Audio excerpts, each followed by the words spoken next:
แต่บางคนខ្មែរយើងឲ្យស្អាតដែរបងប្អូនស្អាតស្រីស្អាតហើយកន្លែងនេះមានលក់អីបានផ្សារគ្រប់នេះប៉ុន្តែកន្លែងអូយស្អាតដែរបងប្អូនច្រើនណាគាត់ធ្វើការមេយប់កាក់យប់បងប្អូនគាត់ធ្វើការកាក់យប់ហើយនេះអ្នកចាំទទួលបងប្អូនខ្មែរយើងទៅធ្វើការកាក់យប់កន្លែងញើយអត់ទេអេស្អីគេហៅអានេះស្អីគេហើយអានេះនំរននឹកនំអត់ឃើញបងប្អូនឥឡូវបងប្អូនយើងចុះឲ្យដល់កន្លែងហើយចុះកំនៅនិយាយទៅ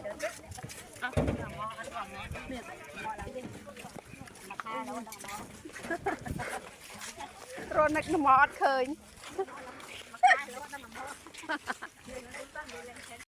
អ្នកខ្លះគាត់មានម៉ូតូទៅគាត់ជិះខ្លួនឯងបានមិន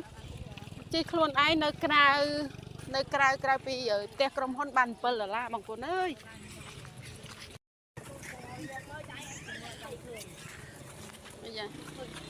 អាយ៉ា